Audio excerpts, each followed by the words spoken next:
सोचिए, आप किसी बीमारी का इलाज कराने जाते हैं और लौटते समय अपने साथ एक ऐसी बीमारी ले आते हैं जो आपके शरीर से नहीं बल्कि आपकी आत्मा से चिपक जाती है।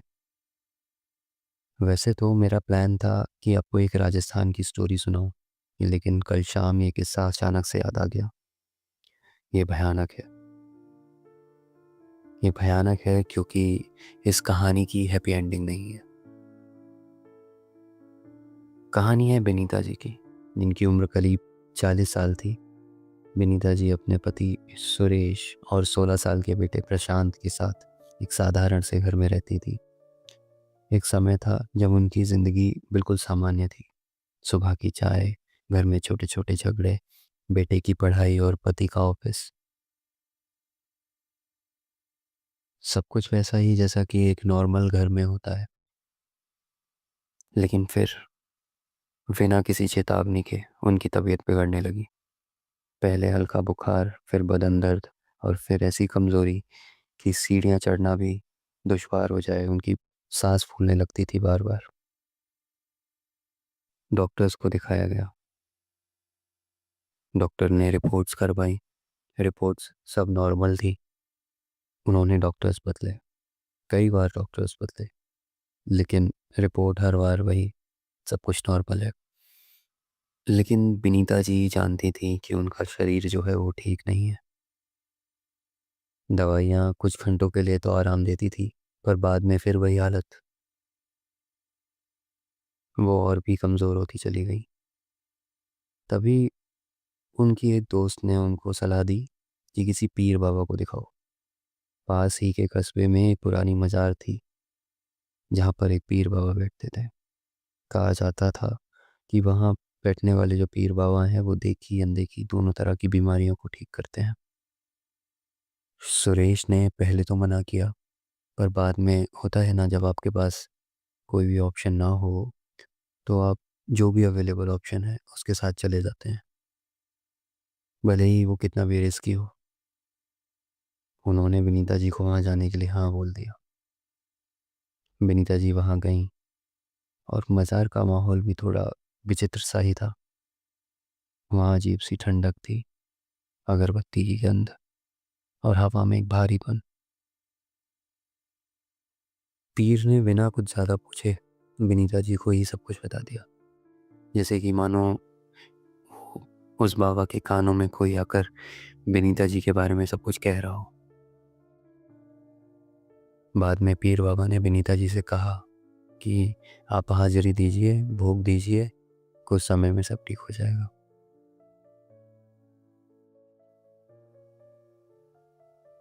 और सच में कुछ समय बाद विनीता जी ठीक हो गई। घर में फिर हंसी लौट आई। सबको लगा इलाज काम कर गया है। लेकिन ये राहत ज़्यादा देर की नहीं थी। 1.5 साल के बाद सब कुछ फिर से शुरू हुआ। इस बार और ज़्यादा तेज। बुखार लगातार रहने लगा। शरीर जैसे अंदर से टूटने लगा। उनका वजन गिरता जा रहा था और उनकी रातें डरावनी होने लगी थी, बहुत डरावनी। जैसे बुरे सपने आना तो उनके लिए आम सा हो गया था। उनके सपनों में ऐसा लगता उन्हें कि कभी कोई उनका हाथ तो कभी पैर पकड़ कर खींच रहा है और खींचकर उन्हें एक अंधेरे की ओर ले जा रहा है। जब घर में कोई नहीं होता तो उन्हें ऐसा लगता कि कोई उन्हें उनका नाम लेके बुला रहा है। धीरे धीरे घर का माहौल बदलने लगा। घर के कमरों में एक अजीब सी नकारात्मकता फैल गई। घर में सन्नाटा रहने लगा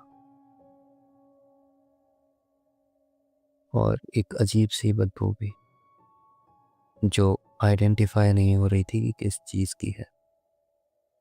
विनीता जी ने अपने परिवार को इस बारे में बताया, लेकिन सब ने इग्नोर किया क्योंकि उनका ट्रीटमेंट चल रहा था एंड डॉक्टर ने उन्हें नींद की दवाइयाँ भी दी हुई थी।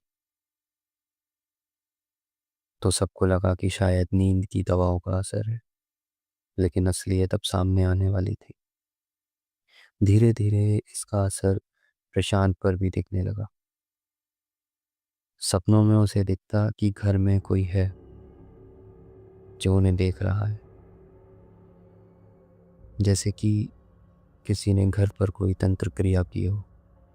3 औरतें जो अजीब सी हरकतें करती हुई दिखती।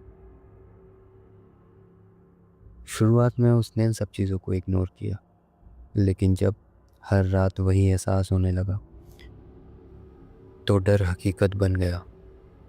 एक रात जब वो पानी पीने उठा तो उसे ऐसा लगा कि सामने कोई खड़ा है जो उसे देख रहा है।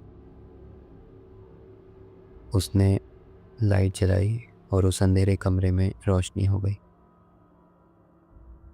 कमरा खाली था। तो वो वापस मुड़कर अपने बिस्तर पर जाने लगा। तभी अचानक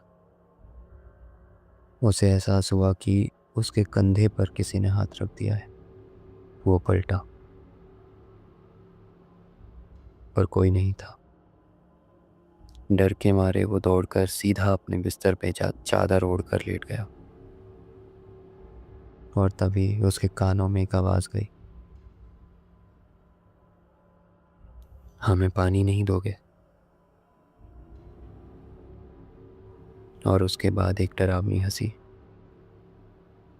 अब इसे इग्नोर करना नामुमकिन था। उसने सबको ये बात बताई। बेनीता जी ने भी उसका सपोर्ट किया। तो सुरेश ने कहीं से एक तांत्रिक को खोजा। तांत्रिक को बुलाया गया। घर में कदम रखते ही उसने सब कुछ जान लिया, जैसे घर की हवा ने उसके कान में सब कुछ कह दिया हो। सुरेश के पूछने पर उसने बताया, ये सब बिनीता जी की दोस्त से शुरू हुआ था, लेकिन बिगड़ा तब जब तुम लोग पीर बाबा के पास गए। उस पीर बाबा ने एक खबीज को सिद्ध किया हुआ था। शुरुआत में उसने मदद की और फिर अपनी असली फितरत दिखाई। ये सुनकर सुरेश डर गया। तो तांत्रिक ने कहा, डरो मत, हमें पूजा करते हैं, सब ठीक हो जाएगा। घर में पूजा की।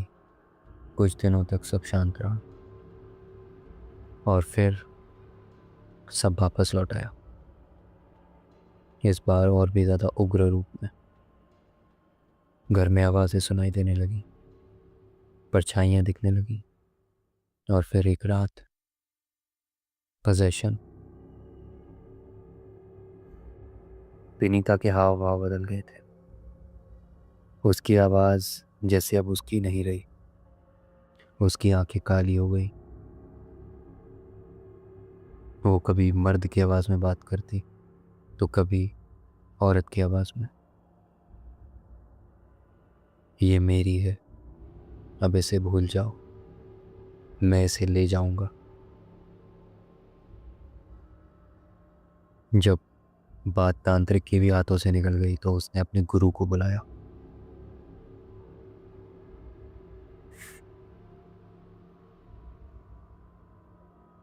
गुरुजी ने घर में कदम रखते ही बता दिया था कि ये बहुत पुराना मारण प्रयोग है और ये अपने अंतिम चरण में है। उसने अपने शिष्य को एक और बुलाया और कहा कि तुमने बुलाने में बहुत देर कर दी, पर फिर भी हम प्रयास करेंगे। उन्होंने हवन शुरू किया। काली मिर्च की आहुतियाँ दी जा रही थी, लेकिन उस हवन में से थोड़ा सा भी धुआं नहीं निकल रहा था। ये एक बड़ी आश्चर्य की बात थी। सुनाई दे रही थी तो सिर्फ चीखें, मैं इसे ले जाऊंगा, मैं इसे ले जाऊंगी। घंटों तक यही सब चलता रहा और उसके बाद फिर अचानक सब शांत हो गया।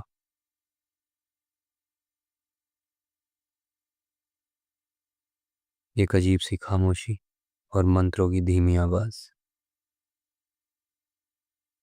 विनीता जी की सांसें रुक चुकी थी। सुरेश कुछ समझ नहीं पा रहा था। वो कभी विनीता जी को देखता और कभी गुरु जी को। गुरु जी ने अपने शिष्य से केवल इतना कहा कि काश तुमने मुझे थोड़ा पहले बुला लिया होता।